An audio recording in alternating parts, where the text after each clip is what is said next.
고린도후서 8장 10절입니다. 고린도후서 8장 10절에서 12절 말씀까지 봉독합니다. 이 일에 내가 뜻만 보이노니 이것은 너희에게 유익함이라. 너희가 1년 전에 행하기를 먼저 시작할 뿐 아니라 원하기도 하였은즉 이제는 행하기를 성취할지니 마음에 원하던 것과 같이 성취하되 있는 대로 하라. 할 마음만 있으면 있는 대로 받으실 터이요 없는 것을 받지 아니하시리라. 12절 말씀까지 보았습니다. 이 고린도후서 8장은 헌금에 관한 얘기를 다루고 있는 장이었습니다. 여러 가지 원리와 중요한 내용들을 배우는 중에 오늘 10절과 12절에 걸친 이 석절의 말씀 속에서 헌금과 구제의 실천 요령을 배우도록 하겠습니다. 이 헌금을 하거나 혹은 구제를 하는, 일반적으로 넓게 생각을 해서 구제하는 일에 가장 필요한 요령이 무엇이냐, 또는 어떤 원칙이나 원리가 무엇이냐, 그렇게 묻는다면 오늘 설교 여러분 들으시는 이 세 가지로 대답하실 수 있습니다. 첫째로는 구제를 받아야 되는 사람들에 관하여 알아야 합니다. 헌금이 어떻게 쓰이는지, 우리가 남을 돌봐야 될 필요가 무엇인지 하는 그런 필요가 있는 현장에 대한 이해와 경험이 있어야 됩니다. 그러니까 달리 말하자면 94년도에 왜 그 사랑의 빵 운동을 했죠? 소말리아 때문에 했는지 르완다 때문에 했는지 둘 다 관계가 되는지는 제가 정확히 잘 모릅니다만, 그래서 탤런트 김혜자 씨가 그 일에 앞장섰던 것 여러분 보셨고, 박상원 씨도 그 일에 앞장선 걸 보셨죠? 박상원 씨는 우리 교회 교인입니다. 그래서 그 문제에 대해서 잠깐 얘기할 틈이 있었는데, 그 가서 보면 가만히 있을 수가 없더래요. 가서 보면. 그러니까 가장 중요한 건 뭐냐 하면, 살다 보면 사람은 그 경제적으로나 사회적인 지위가 비슷한 사람끼리 모여 살게 마련입니다. 그렇지 않습니까? 이 동네 같으면 이 아시아 선수촌 아파트다 그러면 우리나라에서는 가장 잘 사는 부류죠. 그러면 남들이 어떻게 사는지를 모르게 돼요. 예전에 왜 그 프랑스 대혁명 때 그 루이 16세 아내인 그 왕비 마리 앙뚜아네트가 한 유명한 말 있죠. 저 사람들 왜 폭동을 일으키는가? 빵이 없어서 배가 고프대요. 그러니까 뭐라 그랬었어요? 비스켓 먹으면 되지, 빵이 없으면. 그런 얘기거든요. 그러니까 제가 봤던 가장 정곡을 찌른 만화는 이거였습니다. 옛날 그 두꺼비 그리시는 그 안의섭 씨가 6.25 때, 그러니까 이제 6.25를 맞아가지고 그린 만화 4컷짜리 이게 있었어요. 그 전후에 넉넉한 시대에 이제 태어난 애 둘을 불러다 놓고 6.25 땐 말이야, 밥이 없어서. 그러니까 아들 하나가 있다. 아빠 밥 없으면 빵 사 먹지. 빵도 없었단 말이야. 그러니까 막내가 있다. 그럼 라면 먹지. 라면도 없었단 말이야. 나가! 둘을 쫓아내면서 아버지가 나 원참 한심해서, 나가는 애들의 답도 나 원참 한심해서였어요. 경험이 서로 다르니까 말이죠. 도무지 이해할 수 없는 거죠. 그래서 지금 우리에게 있어서 제일 이제 이렇게 사회가 이렇게 분업화되고 또는 어떤 대접을 받고 어떤 기술에 의해서 생활이 안정되고 그러면 자기가 일부러 애를 쓰지 않는 이상 어려운 사람들이 어떤 처지에 있는지를 알 기회가 없습니다. 그래서 도둑질하지 않고 세금 띄어먹지 않고 나 할 일 성실히 하면 내가 할 일은 다 했다라는 생각이 들게 마련입니다. 그리고 혹 어렵게 사는 사람이 있으면 게을러서 그렇지, 딴짓 하니까 그렇지 라는 생각이 들지, 사람이 어렵게 산다는 게 얼마나 굉장한 게 어렵고, 사람이 이렇게 회복되기 위해서는 최소한의 어떤 도움이 필요하다는 것을 경험을 하지 못하고 이해를 할 수 없게 됩니다. 그래서 이 교회 안에 여러분이 들어오셔서 어떤 위원회에 속해야 되는 가장 큰 이유 중에 하나는 그렇게 해서라도 여러분 혼자서는 도저히 경험할 수 없고 알지 못했던 구제의 필요성에 대하여 여러분이 정보를 얻게 되고 공감하시게 되고 그래서 구제를 시작할 수 있게 됩니다. 저는 지금도 그 잊히지 않는 경험 속에 있는 일 중에 하나가 그 학생들 가르치는 교육 전도사 시절에 그 교회에서 연말에 시립 병원을 한 군데 그 선물을 가져다 준 적이 있는데요. 위문품을 가지고 연말에 찾아갔는데 거기에 와 있는 이들은 다 아무도 도와주는 사람이 없고 혼자서 벌어먹고 살 힘도 없고 게다가 아픈 사람들입니다. 그래서 그 시에서 만든 시립병원에 시에서 대주는 돈으로 와 있는 거죠. 거기는 그래서 오랫동안 있질 못하고 이제 쫓겨나는데 그 철침대 아시죠? 철침대 그 병원에 간이 침대 놓듯이 철침대 놓은 거를 침대 하나에 하나가 누워 있는 것이 아니고 침대를 둘로 붙여서 이렇게 세로로 된 걸 두 개로 길게 붙인 다음에 이렇게 가로로 누워 있는 거예요. 6명씩. 그렇게 작아요. 성인들이. 전부 다 영양실조와 병고로 인해서 크지를 못한 겁니다. 그러니까 어느 한때 자라나서 한때 병을 앓는 것이 아니고 어느 한때 어려워진 것이 아니라 태어나서부터 전평생을 영양실조가 될 형편으로밖에는 형편이 펴져 있어 본 적이 없는 겁니다. 얼마나 그 놀랬었던가를 늘 기억하고 있습니다. 사람이 요만큼밖에 안 자랄 수가 있는가 놀랬던 기억이 있습니다. 가서 보고 오면 우리가 우리의 것을 나눠주는 것이 내 살을 떼어내는 것이 아니라 내 옷을 벗어주는 것에 불과하다는 걸 알게 됩니다. 그러나 그런 데를 모르면 나눠주는 것이 내 살을 잘라주는 것 같아서 억울해서 못하게 됩니다. 그래서 제일 처음에 중요한 것은 이겁니다.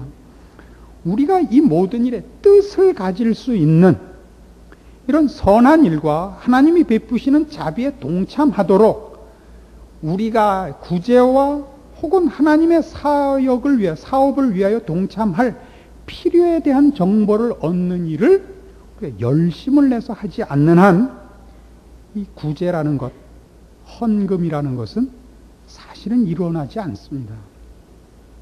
오늘날 한국교회의 가장 큰 불행 중에 하나라면 헌금이라는 것이 자신의 복을 얻기 위한 하나의 방법으로 하나님의 눈을 가리우는 하나님의 마음을 돈으로 사는 어떤 정성으로 사는 아무리 좋게 얘기를 해도 정성으로라도 하나님의 마음을 사는 방법으로 되어 있는 건 참 못난 방법입니다.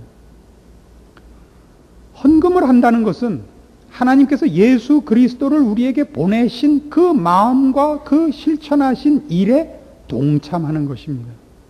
그래서 하나님께서 지금도 구원의 문을 넓히시고 예수 그리스도를 보내신 것 같이 주의 종들을 보내며 주의 사람들을 보내서 죽어가는 이들을 구원해내는 일에 동참하는 행위가 헌금입니다.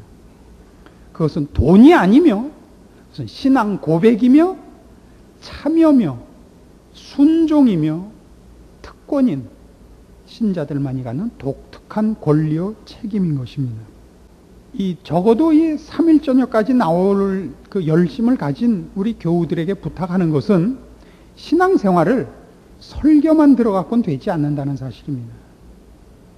여러분들이 들으신 하나님의 뜻과 기뻐하시는 내용들을 여러분들의 인생에서 펼쳐 보일 만큼의 사람으로 변하기 위하여 여러분들은 그 훈련과 연습을 할 필요가 있고 하나님이 기뻐하시는 수족이 될 필요가 있습니다. 그래서 교회에는 여러 봉사기관이 있는 것입니다. 여러분이 알고 있는 것, 여러분이 알고 있는 일, 그게 전부가 아닙니다. 세상엔 불쌍한 사람이 너무나 많고 도움을 필요로 하는 사람이 너무나 많은데 그 사람들이 필요로 하는 것은 돈이나 어떤 따뜻한 마음 이전에 생명과 진리인 것입니다. 그것이 그들에게 생명과 진리로서 전달되기 위하여 말로, 설교로, 가르침으로 찾아가지는 것이 아니라 그런 다른 구제로, 봉사로, 사랑으로, 도움으로 그렇게 찾아가지는 것입니다. 그래서 여러분은 교회에 오시거든 설교를 듣고 예배를 볼 뿐 아니라 여러분들이 주의 말씀에 귀 기울인 그 진심으로 들으신 말씀대로 살기 위한 노력을 시작하셔야 됩니다. 그것이 우리가 헌금과 구제에 있어서 실천 요령으로, 실천 요강으로 기억해야 될 첫 번째 실제적인 원리입니다. 두 번째는 여기 말씀이 있는 바와 같이 12절 보시면 할 마음만 있으면 있는 대로 받으실 터이요, 이대로입니다. 있는 대로 하십시오. 그래서 있는 대로라는 건 무슨 뜻이냐면 우리는 어떤 일을 하면 그것이 구제든 봉사든 혹은 책임이든 멋들어지게 하고 싶기 때문에 시작을 못합니다. 시작을 하면 끝장을 보고 기왕하면 자기가 혼자서 모든 것을 다 책임지고 해놓는 일이 아니라면 시작을 안 하려는 마음이 있기 때문에 아무것도 못하고 평생을 보내게 됩니다. 목사들끼리 만나면 이런 얘기를 합니다. 실제적인 얘기 중에 하나가 그래도 교인 수가 300명은 돼야 봉사를 하든 구제를 하든 한다 이거예요. 그러나 이 말은 사실은 그렇게 정확한 원리에 입각한 표현은 아닙니다. 300명은 돼야 구제를 하든 봉사를 하든 한다는 것은 혼자서 옹근 것 하나를 다 하겠다는 배짱인 것입니다. 그렇게 하지 말고 선교사를 하나 혼자서 다 보낼 생각을 하지 말고 어느 선교사의 월 필요액의 4분의 1, 5분의 1 이렇게 하면 되는 거예요. 근데 어느 선교사 하나를 우리 교회가 보냈다라고 선전을 하고 싶으니까 어느 만큼의 액수가 돼야겠다는 욕심이 생기고 그 액수가 되지 않는 한 시작을 못하는 악순환이 되어버리는 것입니다. 그러니까 누가 무슨 일을 했다 그러면 여러분 마음속으로 그 참 용타 이런 생각이 들지 않고 에휴 그 정도 한 것 같고 내가 안 해서 그렇지 난 하면 난 끝까지 해줘 그러지 말고 가다가 한 번만 하시란 말이에요. 그래서 있는 대로라는 이 말이 갖는 실천적인 원리는 뭐냐면 여러분들이 해야 되는 구제가 이겁니다. 이제부터 여러분이 길을 가시다가 지하철역을 내려가는데 계단에 누가 쭈그리고 앉아있는데 불쌍하거든. 그때 주머니에 있는 돈을 주세요. 100원이 200원 500원 1000원 그걸 내세요. 내가 저런 사람을 위해서 돈 벌어가지고 고아원을 짓고 양로원을 짓고 이러니까 평생 못한단 말이에요. 그거 하지 마세요. 여러분이 도운 것이 어떻게 멋진 결과를 낳는가를 생각하면 아무것도 못합니다. 그때 할 수 있는 걸 하세요. 여러분 교회에 와오시거나 혹은 뭐 동네에서도 살다 보면 누가 어렵다는 얘기를 들으실 겁니다. 그렇죠? 누가 어렵대. 그러면 이 일은 미국 놈들이 제일 잘해요. 놈이라 그래서 참 죄송하지만 이 미국 놈들이 어때요? 미국 놈들이 제일 잘하는 거. 누구가 불쌍하다, 누구가 어렵다, 내가 도와야겠다 생각하면 약속을 하죠. 난 월 5불씩 돕겠습니다. 그럼 그 사람 죽을 때까지 해요. 월 5불 해요. 크게 안 해요. 애들은 그래요. 난 1달러씩 하겠다 그래요. 그럼 1달러를 정말 평생 해요. 그런 걸 많이 해요. 형편이 나아지는 대로. 어느 한 군데 월 100만 원 이렇게 하려니까 없는 거예요. 일단 돈이 없고 그렇죠. 그런 걸 받아줄 그런 걸로 생색이 날 만한 데도 없죠. 벌써 다 차지했죠. 생색 날 만한 데는. 남들이 다 차고 앉아서 우리가 한다 그러고 생색 내고 옛날에 고아원 차려가지고 구호물자 다 털어먹고 실제로는 안 했던 것 같이 말해요. 다 그런 건 아니더라도. 그러니까 괜히 하나님 앞에 내가 월 100만 원을 구제 사업을 할 수 있도록 그러니까 실제 수입을 1,000만 원을 달래는 거 아니에요. 하나님이 1,000만 원을 안 주니까 내가 100만 원을 못 쓴다는 거 아니에요. 이런 순날도둑 같은 생각만 갖고 있으니까 평생 한 번도 구제해보거나 봉사하지 못하는 것입니다. 그래서 이 구제에 있어서의 실천 요령의 두 번째는 겁니다. 있는 대로 하십시오. 그때 주머니에 있는 대로 하시고, 누가 불쌍하다는 소리를 듣거든 하십시오. 아시겠어요? 신문에 불쌍한 사람들 얘기 자주 나오죠. 그때 돈 보내는 사람들 굉장한 사람들입니다. 이게 훨씬 굉장하잖아요. 이 소년 소녀 가장을 대학 졸업할 때까지 우리가 교육비를 책임지겠습니다. 이거 하지 말고 그때 그 소리 듣고 10,000원 보내세요. 그때 그 소리 듣고 5,000원 보내세요. 그리고 잊으세요. 크리스마스 되면 길마다 구세군 남비 있죠? 그럼 꼭 두부값 내고 가세요. 그냥 가지 말고. 나 지난번에 냈어. 그때 주머니에 있는 거 내세요. 다 내기 억울하면 하나만 내시면 될 거 아니에요. 저희가 다 또 있을 거니까. 설교하려고 제가 잔돈도 챙겨왔다는 거 아니에요. 여기서 다 지는 겁니다. 여기서 지는 거예요. 거창하게 보란듯이 한몫에 홀딱 아니요. 그런 구제는 없습니다. 가난 구제는 나라님도 못한다는 것입니다. 그러나 거기에 우리가 동참하고 우리가 하는 조그만 그 사랑의 손길이 상대방에게 그의 경제난을 해결하는 것으로가 아니라 그의 마음에 훈훈한 위로를 받고 희망을 가지게 하고 소생할 힘으로 격려로 그에게 다가가고 큰 기적의 하나의 씨앗이 되는 것입니다. 여러분은 여러분이 한 일을, 여러분 오른손이 한 일을 왼손이 모르게 하셔야 되는 사람입니다. 우리의 구제나 우리의 헌금이 어떤 열매를 맺고 어떻게 사람들 앞에 보상받는가를 생각하는 한은 죽었다 깨도 못한다는 것이 성경의 가르침입니다. 그래서 가다가 보거든 그때 있는 대로 하시고 꿔서 하세요.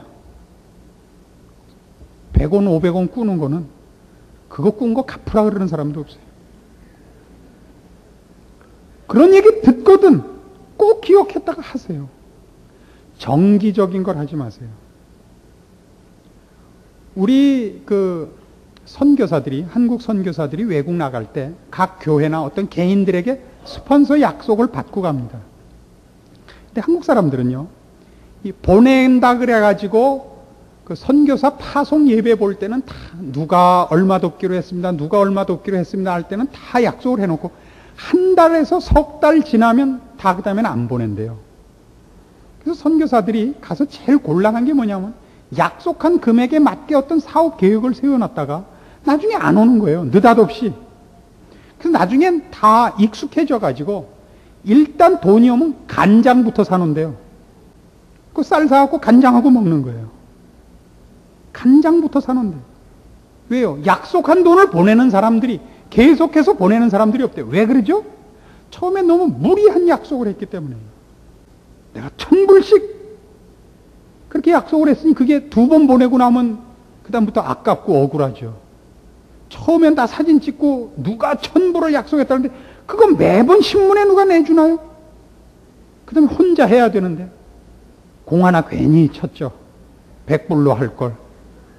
100불도 커요. 10불로 약속을 하시면 여러분은 별 부담 없이 꾸준히 그 일을 하고 받는 쪽에서도 거기에 합당한 계획을 세워서 추진했을 것입니다. 그래서 저는 누가 와서 무슨 일을 하겠다 그러면 늘 그렇게 하죠.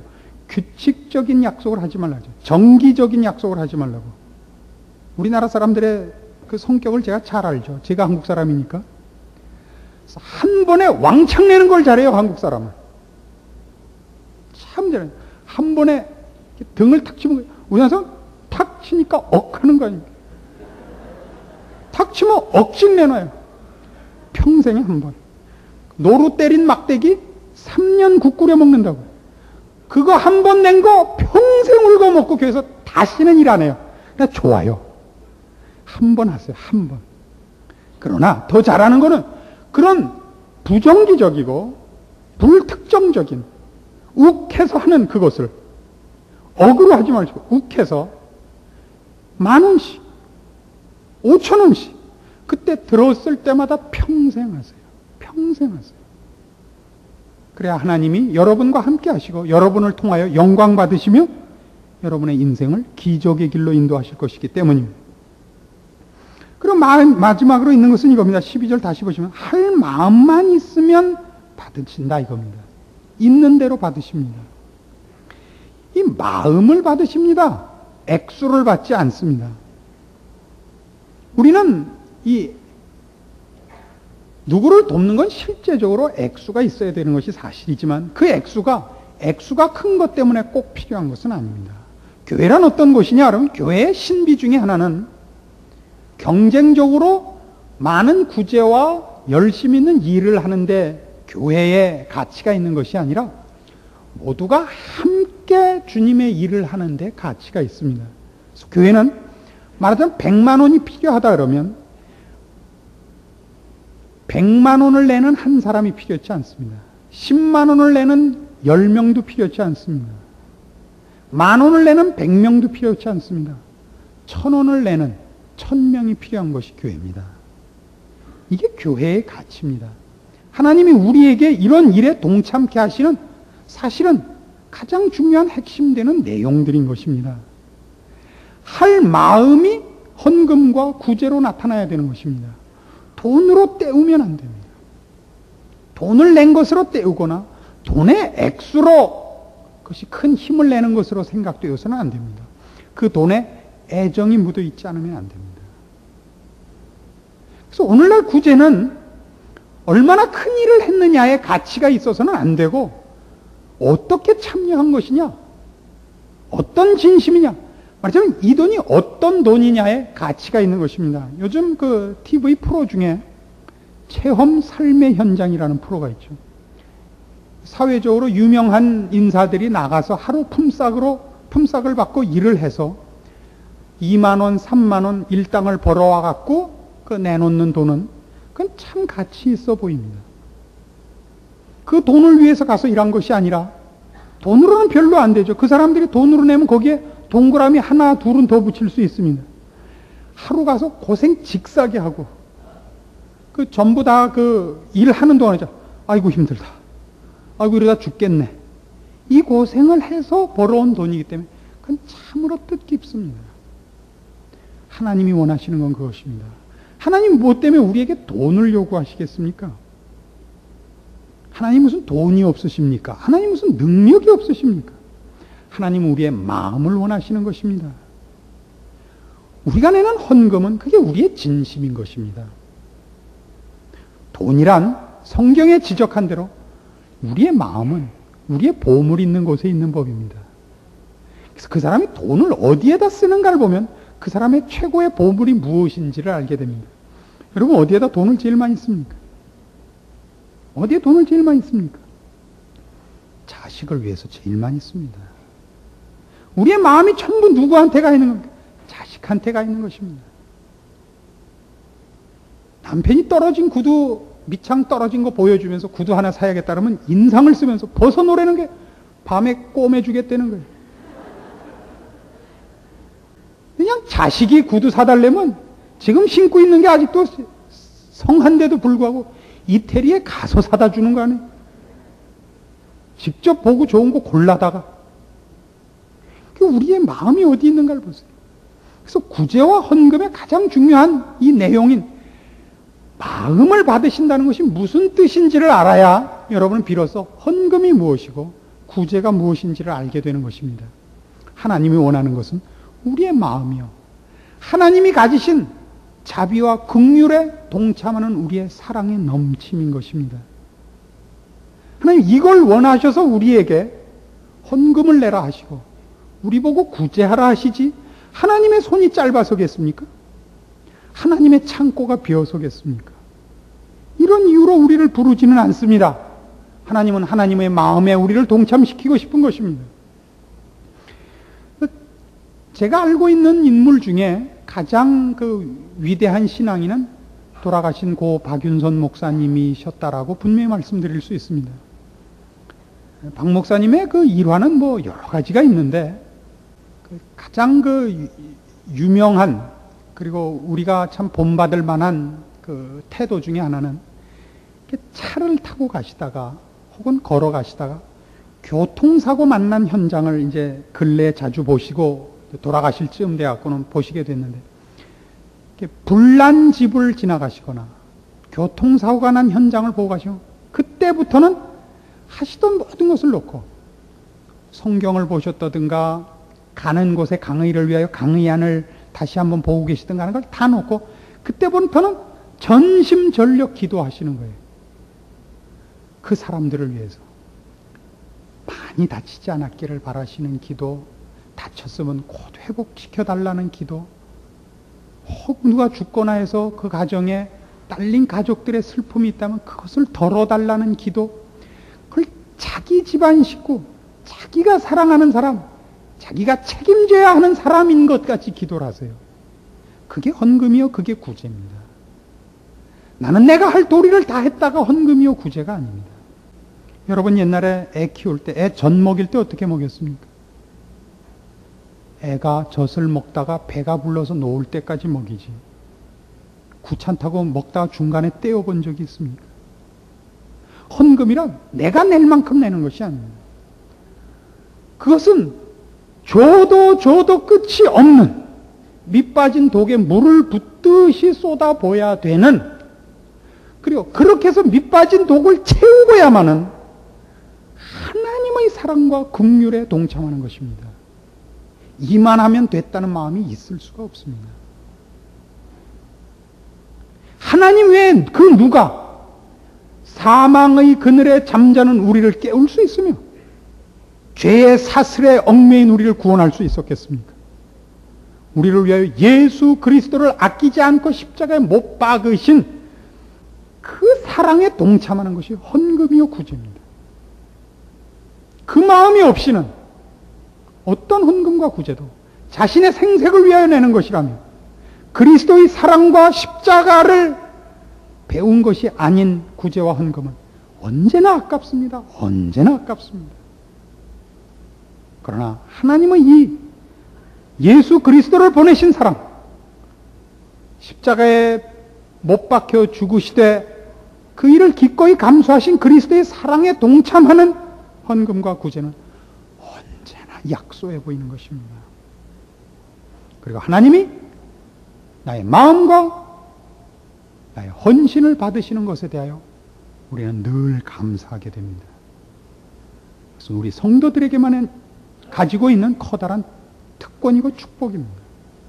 헌금을 해서 복받을 생각을 하셨다면 여러분은 분명히 하셔야 됩니다. 그 복은 바로 이런 하나님의 사랑에 동참하여 하나님의 마음으로 가지게 되는 무한한 사랑이 허락하는 감사와 만족과 평안이지, 세상의 물질과 보상과 박수로는 절대로 돌아오지 않습니다.